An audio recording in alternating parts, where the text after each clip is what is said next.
Good morning, everyone. Good afternoon, good evening, depending where you're tuning in from. Welcome to today's session. My name is Matt Burns, industry analyst here at HR Leaders, and I'll be your host today for this live panel discussion where we're talking about a subject that we've been discussing a lot here in London, how to leverage generative AI in HR for better processes. But before we jump into the discussion, let me give you a quick tour of the platform. On the right-hand side of your screen, you're going to see the live chat function. I would encourage you to use that. Communicate with each other. One of the best things about these events is meeting new people in your network, sharing best practices, and you can do that there in the chat menu. Now, take an opportunity to introduce yourself. Where are you coming in from? Where are you learning from? And let everyone know where you are joining us from in terms of your LinkedIn profile, all that good stuff. And always make sure that you hit that green follow button on the top right-hand side to access any of the on-demand recording and to be notified of all of our upcoming events. With that said, I am very blessed to have a great panel of speakers joining me today. We'll go around the group. Svenja Dietrich is the Global Director of People and Culture Development at Here Technologies. Antonio Calcolabuzzo is the CHRO and Global Head of Human Resources, GERFP, and TBS at Takeda. Serena Rahme is the Global VP of People Excellence and Luxury Division and NEA Cosmetics at Beiersdorf. And Shmulik Barel is the VP of Product Engineering at WorkHuman. Thanks everyone for joining us today. Now let's get into the conversation. We'll go around, do a bit of a roundtable here. But Svenja, I'd love to hear how you're currently integrating AI, but specifically generative AI, into your HR processes. And what immediate benefits have you observed? Yeah, that's a good question. So I would love to kind of give an answer that we changed our entire strategy and everything is different than maybe 18 months ago, but that's unfortunately not the case. So what we do, we started in pockets and we looked at the places or spaces or processes where we think this adds value from the start. So for example, my team does a lot of training designs, our instructional design team, and they use it a lot, right? If you think about how training was maybe designed like 3-4 years back with all the storyboarding, and now you can get just a great baseline from kind of with the right prompting from Gen AI, right? And you can save a lot of work and hours. And also when it comes then to more how a training looks and feels, right? It really improved massively. So that's definitely a pocket where we could do a lot of improvement and gain in efficiency. The other place where I really see a lot of things kind of running more smoothly, it's from the talent acquisition practices, right? So from writing a job description to analyze candidates. So I think there's also a lot of efficiency gains and really kind of bringing up the quality of work to a next level. What we also do, where we also use AI, is in more creative work, right? To really think about how can we do things differently. So it's kind of almost like a consultant now we have within our people team that we don't need to pay, but that is also kind of can think along with you, right? How can you do things differently? What do other companies do? And really use this kind of as our creative assistants that we have by our hand and can just give us sometimes the little kind of inspiration or thought that we didn't come up ourselves. I think that's the power of the solution is that you really can reinvent the way you work. And I'd be curious to dig more into how it's changed the way your team interacts with the work. But before we get there, Shmulik, I think this is a great time for you to jump in. From the engineering perspective, as we look at generative AI, how has generative AI specifically improved decision making as you see it within HR functions? Yeah, so I think the great benefit behind the Gen AI is actually it allows us to democratize decision making across the organization, and it actually put like an AI HR assistant to each and every employee, people leader in the organization, which is great because this is like an asset that they didn't manage to put their hands on before, and now with this new technology we can actually allow each and every people leader and decision maker within the organization to take HR-based decisions. Now, there are multiple use cases that we are using here at WorkHuman, and even before, I can give you like two great examples. So before my journey at WorkHuman, I was a CEO for a small startup, and it was fully remote. We were hiring people all over the world. And we were asking ourselves now when we are trying to interview and onboard like new employee from different guilds, and we want to make sure that our values and culture principles are kept, how can we actually find the right talent, right? So, if, for example, if we want to find someone who is very innovative or, I don't know, like, self-motivated. So how can you find this right talent in different that come from different cultures? What are the questions that you need to ask throughout the interviews? What are the things that you would like to put your hands on before you would say, okay, actually this one is the right candidate for me? So we were using ChatGPT and the Gen AI technology in general and like helping us become like a recruitment assistant. And this was great. This was actually really help us, to find the right candidates. Here at WorkCuban, for example, we are, using our own platform to actually allocate and be able to ask ourselves what are the skills that we are missing on specific teams, what gaps do we have, how can we take great examples from one team to another. And this technology, as I've said at the beginning, actually allows each and every person and people leader in the company to take more informed decisions and use the common knowledge out there that was not accessible for them before. And it's really amazing. You raised a really good point about the global nature of this and how the solutions that we look at need to be contextualized for a bunch of different reasons. I think in that perspective, Antonio, I'd love to hear your thoughts. Yeah, no, definitely. And I was thanks for calling me in. I was about to chime in. So I was absolutely aligned with the comment we just there from Shmulik. And I fully agree. I think Gen AI can definitely improve the decision making, at least on two directions, and that's what we are seeing already today. First of all, that the decisions are as good as the data that will support the decision-making process. And we all know that through the use of AI, Gen AI, and through the right use of AI, Gen AI, you can be able to process much more data to get into the decision-making. And of course, that will enable better decision-making process, which is definitely something that was not necessarily the case before. But there is also another angle on top of the ability to process more data and take more informed decision, which is the lateral thinking, the thinking out of the box that AI, Gen AI can provide managers and decision makers with.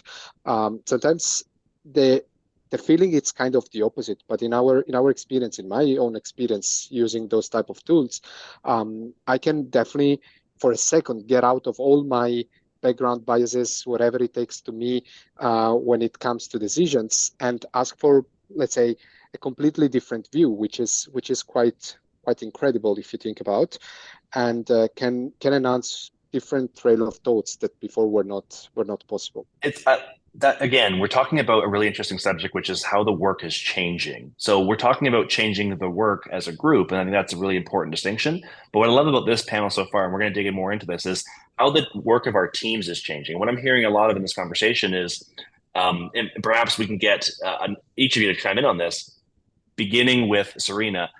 When you're working with your teams and you're teaching them how to work with generative AI, what needs to change in how they approach the work? Actually, James, we're not, sorry, Matt, we're not the ones that are teaching them. They are the ones who are teaching us some of the time. Sometimes they're coming up, with either a new technology or a new tool or new ideas even. And I think that that's something that we did really well, which we've created this safe environment for people to kind of bring in ideas and actually reward them for it. Because it's a matter of embracing AI. And that's something that we started, and now we're seeing that this is something that is developing as well. But what is really important is to highlight that it's not the solution, it's an enabler. And I liked what Antonio said, because when it comes to decision making, you need data.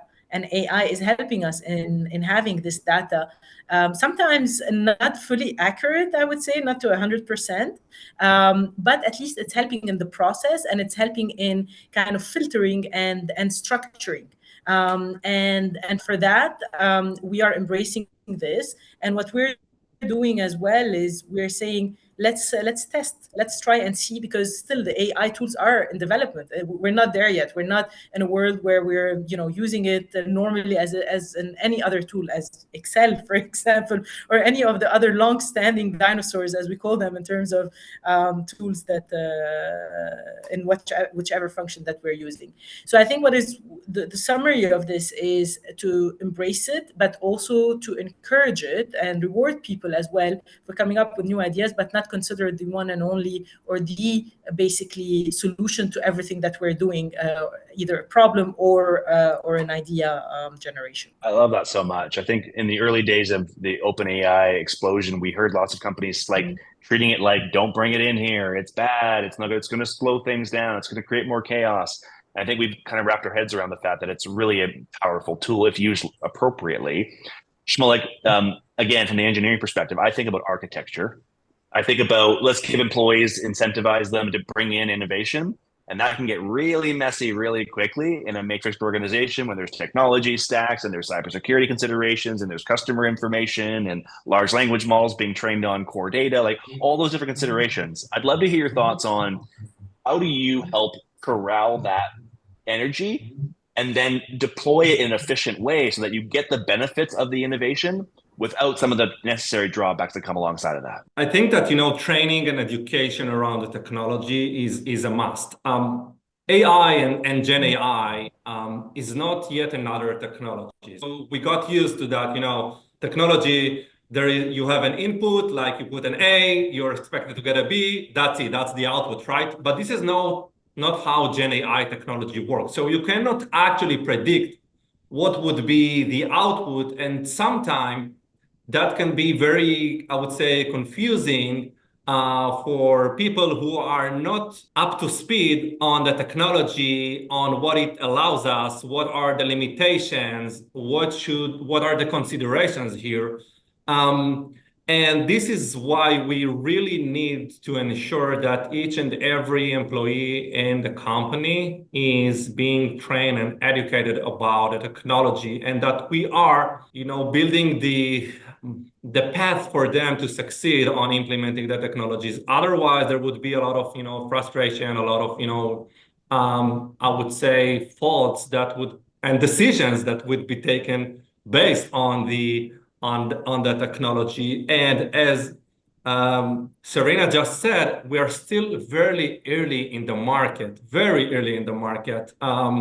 And this is another thing that everyone needs to be aware of. So literally every day the technology improves, new tools are being launched, right?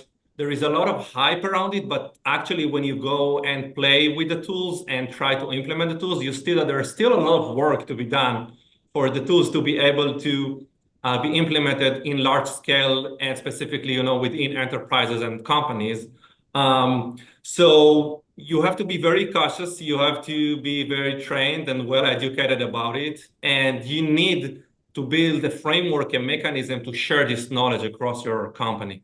So from an education perspective, I think that's a really important distinction. Svenja, I'd love to hear your thoughts on the future of AI for your teams going forward. Yeah, thanks for asking this. I could also hear the echo, but I hope it's not the same for me when I speak.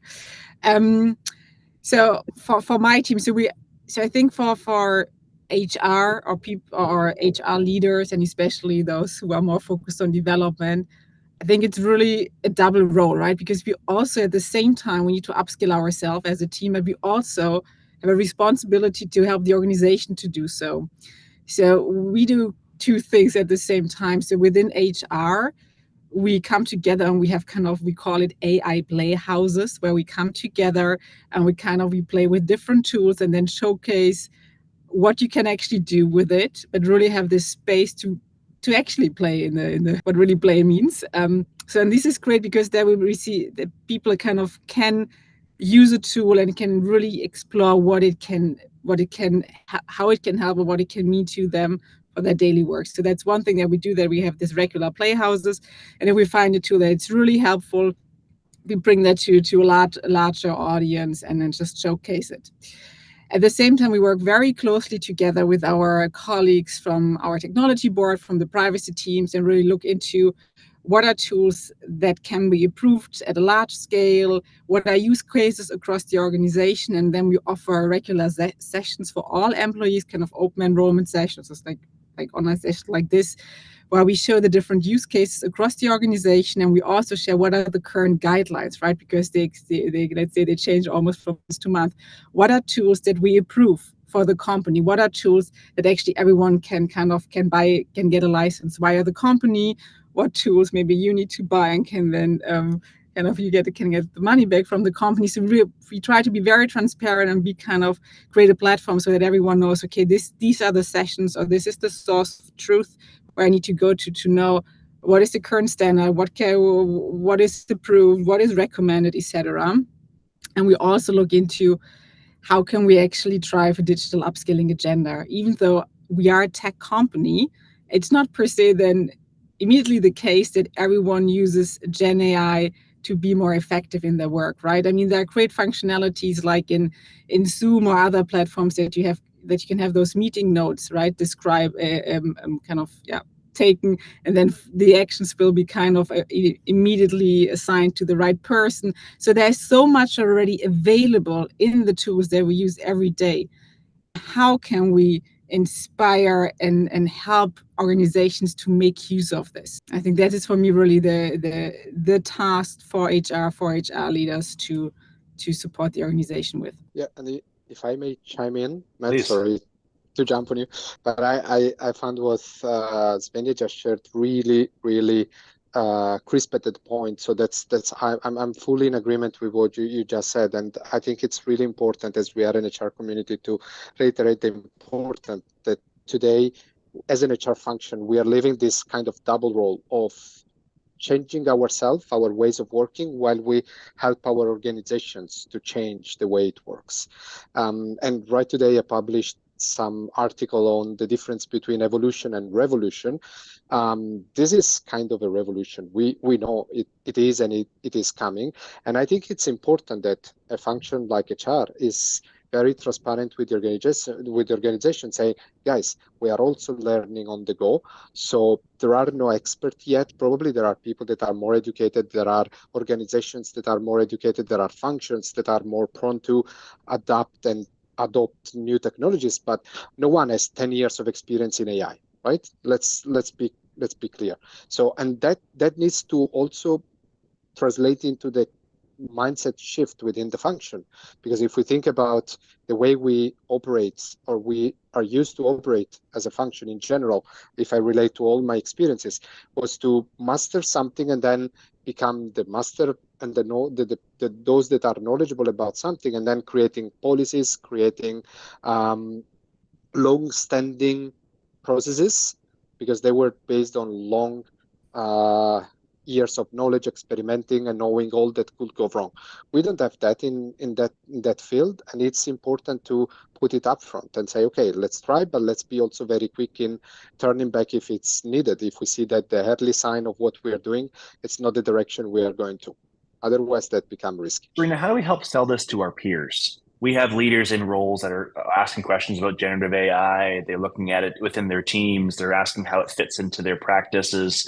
How do we help our colleagues begin this journey, understanding they're also trying to wrap their heads around this? Absolutely. I think it all starts with leadership. For example, in Beiersdorf, we have a yearly leadership conference that we do. And now in this kind of 1 week offsite workshop, or, like conference or congress, whatever you call it in your organization, we've introduced some AI awareness creation sessions as well. Not just awareness creation, but also application on how, AI can be implemented in some of the functions, the businesses, or so on. In La Prairie, for example, we use AI in some of the innovation processes, and we've used that as an example in order to show people that, by the way, don't get me wrong, it's not like, we're promoting for AI, but it is a tool that also saves a bit of money, and a lot of the organizations are looking at it as such. So therefore, if there is a way that we can invest in something that can be cost efficient on the long run, why not? So that's one of the things that we did. It's in innovation or in any other, let's say, supply chain or processes, even in finance or so on. So we've shown those examples and how it worked and the impact of it, and said, think out of the box and start using it. Of course, there was an element of, oh, but AI is dangerous because they will take the data, and then also all the concerns that are out there. And one of the things that we did with our CDO, our Chief Digital Officer, is that we've built a very strong alliance or collaboration with the AI Ethics Committee. For example, in Europe, there is one that we're working with very closely in order to make sure that we are still within the frame. And I think that this point is very important, not just to bring the reassurance, but also for us to make sure that we are not going and doing things on our own. We're not the experts, just like what was just mentioned now. So we're not the experts. Let's go to the experts, but let's make sure also that we are following what the ethics committee is saying, or at least keeping ourselves aware and updated. So I think it starts with leadership. So for the other functions, or when people are coming, we're creating the awareness with leaders and staying close to the ethics committees in order for us to make sure that we're up to date and doing, compliant. Well, like part of this journey also is the art of the possible. Folks are still trying to wrap their head around what could this actually mean from an engineering perspective, from your perspective. Workhumans doing some great things in this space. What do you see for the future of Gen AI for HR? Let's just say 12 months from now. What does it look like? That's a $1 million, if even probably more than that. But I would say that, in general, it's much bigger than the only HR, right? So we need to imagine how would the workforce look like in a year, 3 years, 5 years, 10 years from now. And I always use the term hybrid intelligence. In terms of hybrid, not like, what we were used hybrid companies which are working part-time from the office, part-time from home, right? Hybrid in terms that you will have humans, but you will also have digital entities as part of your workforce, right? And companies and organizations would go through a transformation period when you now have to ask yourself as a leader, as an employee, how do I develop a team which is built from humans, but also from these digital entities, this AI kind of stuff, which is, I would say, a new set of skills that leaders would have to have in the next couple of years. And what it means about our previous experience, that's a huge question. But in the pace that things are moving on now, I guess that in the next couple of months, we will continue to see more and more new functionality, new capabilities which are being launched, more and more capabilities that get a shape of a kind of almost real employees. So you would wake up in the morning, you would open your daily meeting, and you would have probably some, again, kind of a mixed team that you will have, that you need to lead. So it's a great question. I don't have like the exact answer, but what I do think is that all of us as leaders need to be open-minded for a transformation that is coming, and to make sure that our teams and our people are ready as well, because it's around the corner. So we better get prepared for that. Oh, it's here. I was teasing the team this morning that we actually have more meetings with bots now than we have with humans in them. It's just like chat bots all in the place. And just figuring that out has been an interesting conversation with the group. And we know we're getting to a place quickly here where we're all going to have our own agents. We're all going to have people working for us, helping support us in pulling knowledge and interacting with team members and creating content. And that will in itself create a whole bunch of works around planning and editorial and quality assurance and ethics and integrity and all those things that come into play. I don't want to lose in all this the conversation around human centricity. And Antonio, you and I had this conversation offline a number of times, that balancing human centricity with digital transformation and innovation. How do we make sure that organizations of the future are human-centric organizations powered by technology innovation and not the other way around? Sorry, I was muted. That's a great topic, Matt. And yeah, you're right. We spoke about it several times. So I think everything starts by being aware. So that's the first thing. So there is no bigger risk than the one you're not aware of, right? So having that front end centered when you take your step into moving towards the digital transformation, that's already the beginning of a potential success. As everything, it all depends how we use the tools and the technology we are given. I personally strongly believe that this transformation we are all living in, will put the people and the people centricity, the human centricity at the core of everything. Because at the end of the day, if you think about how are we measuring the effectiveness of AI in today's world, it's the experience. So the thing that I'm hearing and speaking more and more about, if I look back years, it's the experience at the end of the day. So everything it's now shifting, and that's the right, in my view, mentality. So to shift the concept of how the technology can help us into what's the experience that we are having as people, as customers, as employees, as patient in our business, etc., etc., etc. So at the end of the day, if we keep in mind, and that's our role as a chart leaders to drive that, the experience centricity in the human change that will be impacted by this new technology, we will still keep it front and center. If we forget it, then it's when the risk can materialize. That's a great place to kind of summarize what's been a really cool conversation. I want to make sure we create space for the audience to ask questions. If there are any audience questions, please put them in the chat so we can make sure we get them in front of this really talented group of people. As we wrap to the last third of this conversation, I want to take things into, again, this human centricity question. I think this is the right group to have this conversation. Svenja, as we think about human centricity in your organization, a tech organization, how are you thinking about blending this question? How are you thinking about finding the balance within your organization for human centricity and digital innovation? And I think you're on mute. Yeah, sorry, I'm muted. Still, it happens right after 4 years.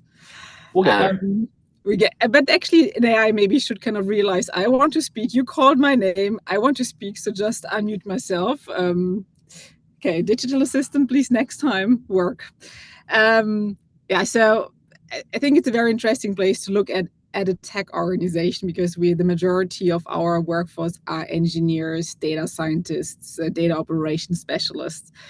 And they come with a different skill set, right? So already now, for example, if you think about leadership trainings or more human skill-centered trainings, sometimes hard actually to pull this part of the workforce in, and also to kind of to make it a point that this is also meaningful. And what we also see, what is often a challenge, is that people in very technical roles, that they don't want to have a career path, which means that they need to become a people leader at one point in place. So to really think about what kind of career architecture and environment can we create where people who have more kind of, let's say, are more technical skills centered can also have a career without being pulled in this people leader responsibilities and all the politics and all the stuff you need to do in an organization as of a certain level. So what we often peers, what we often discuss is how does actually the organizational design needs to change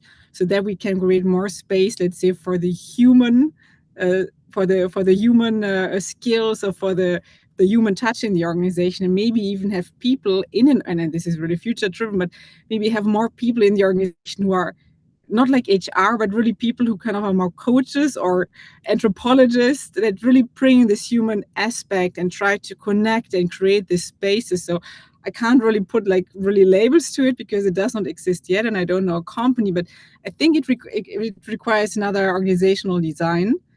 And at the same time, also it requires a different skill set to work with technology, because it's, as we said, right, at one point it's a collaboration partner. it will be part of your work. It will be part of your day because you have your own assistant, your own bot, and bots working with each other.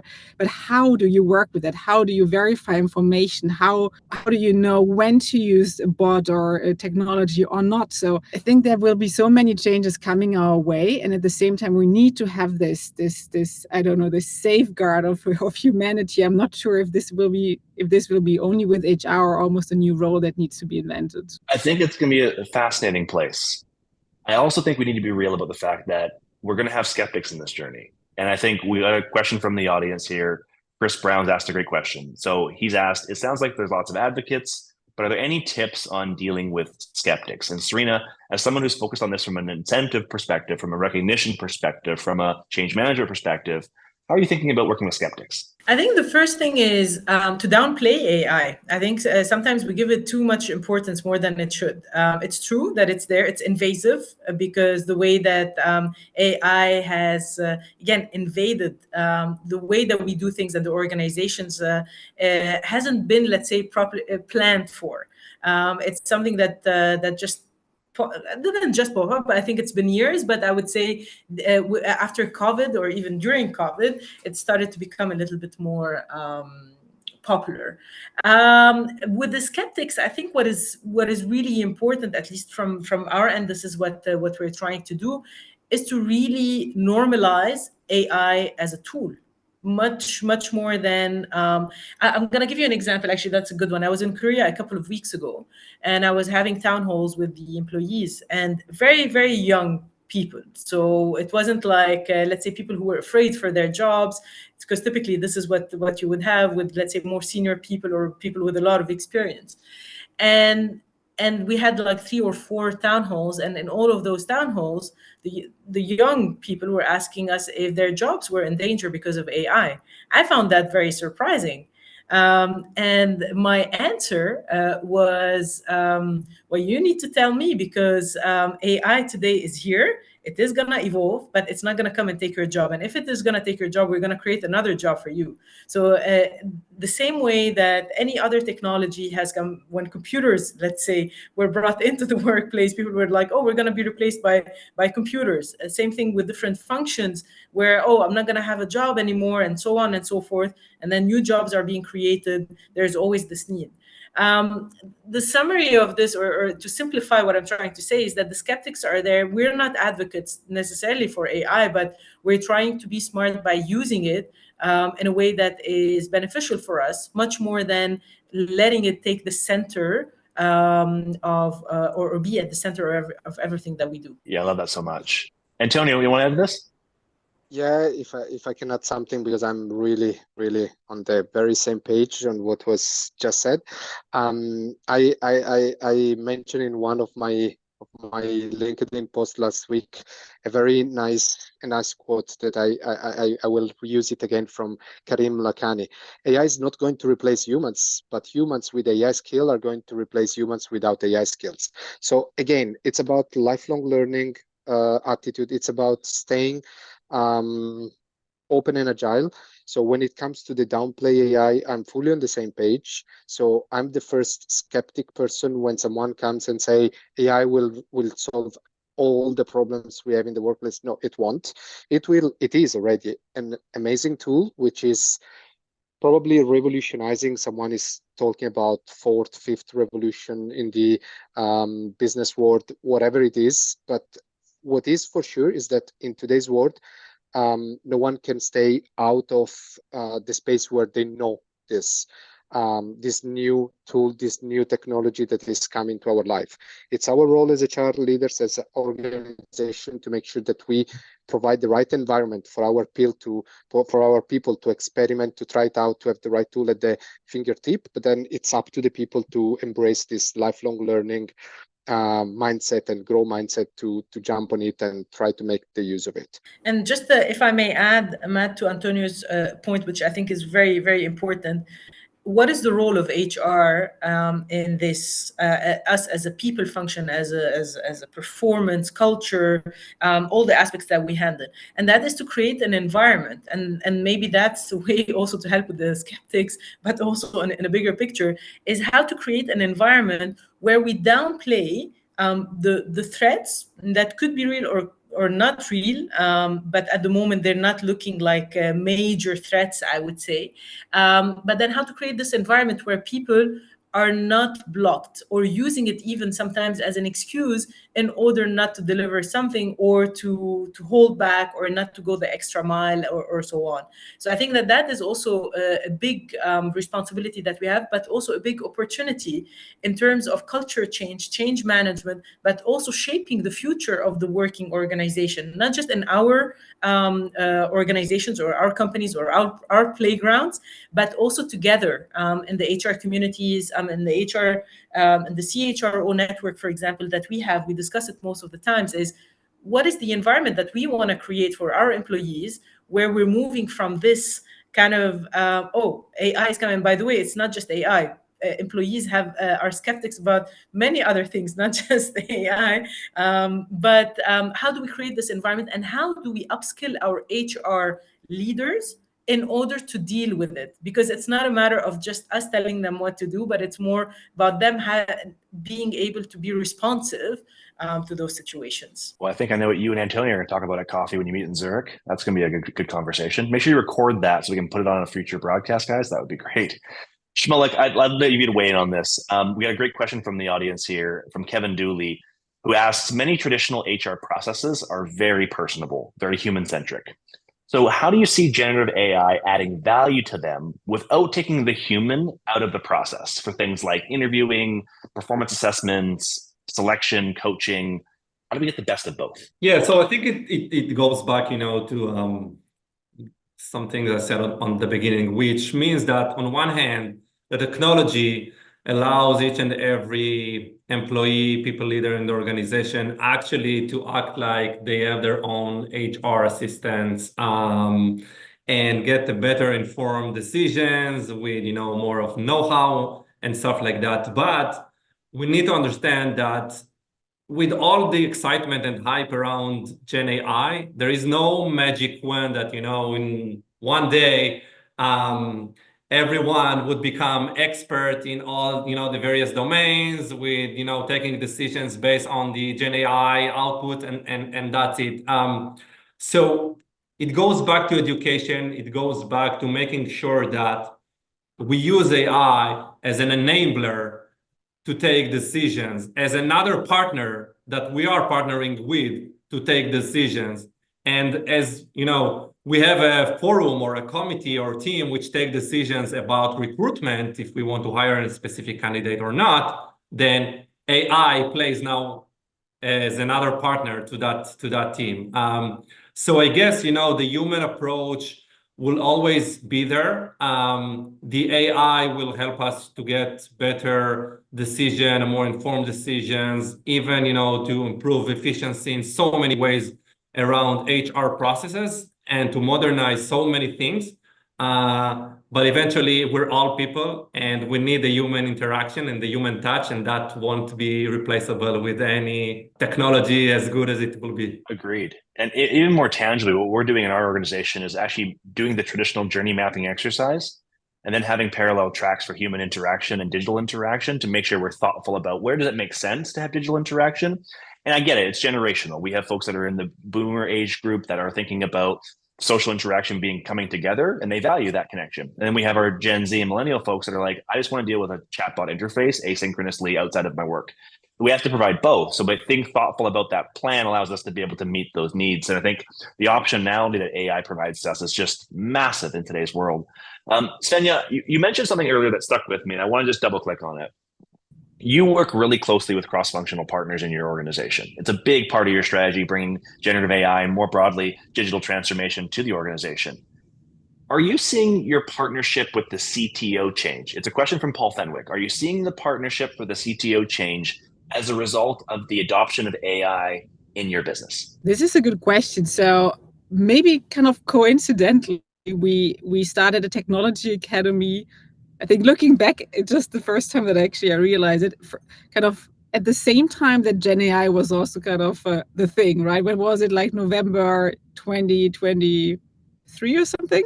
So what kind of more at the same time, we also started our technology academy. Of course, it has quite a run before we really launched it. And with the start of our technology academy, we already kind of created a much closer relationship with the CTO and with the tech leaders and the intention originally was to help to upskill our tech folks and also bring like basic technological skills and digital skills to everyone in the company. And I think actually this coincidence that we created this academy at the same time, and also with the advent of Gen AI, created a very close bond, and that we work very closely together. And actually, I have people in my team. So my colleague, she used to be an engineer. So she's really from engineering who joined the people development team and actually runs the academy. And she knows the people. She knows what she's doing and how actually engineers think.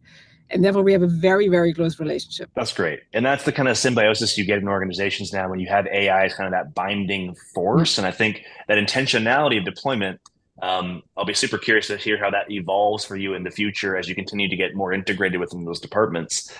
We're getting close to the end of our session today, and I want to leave our audience with something tangible. We're all practicing HR professionals here or business professionals here, and we know that people are looking to a number of sources for information. So I'll start with yourself, Antonio, and work our way around. If you could leave our audience with one parting thought, one thing they should pay attention to, one person they should pay attention to, where should they go to for information as they're seeking to inform themselves about how to think about AI in the future? That's a great question. There is an overflow of information. My big recommendation on this topic is to drive the learning process and not be driven, because in today's world you can be pushed a lot of information. You just open your LinkedIn page and you get so overflooded with information that you stop thinking what you were looking for and you just read what you are fed with. So my big recommendation is to find those 2, 3, 4 people that you believe are thought leaders. So for example, I like reading Harvard Business Review. I like reading papers from McKinsey. So everyone finds the source of information that they find more suitable for their language need, for their level of education as well, in terms of the specific topic. But I strongly recommend everyone to be purposeful when it comes to learning and when it comes to educating themselves on specific topics, instead of being just recipient of information. I personally find LinkedIn a great source of information that needs to be filtered though. It needs to be curated. Serena, how about yourself? I totally agree with Antonio. I think creating awareness and choosing the source of information is extremely important, especially in a topic where we're not experts. We're just taking, like one part of it, trying to apply to customize it. So it's not a plug and play. It's not like, oh, I'm just going to take this tool and I'm going to go and apply it, or I'm going to take this information and consider it, the Bible or the source of truth. And I think what is really important as well is to make sure that you bring in experts into the organization and you allow them to do what you brought them in to do. And then to leverage them, even in things where sometimes you might consider yourself very knowledgeable.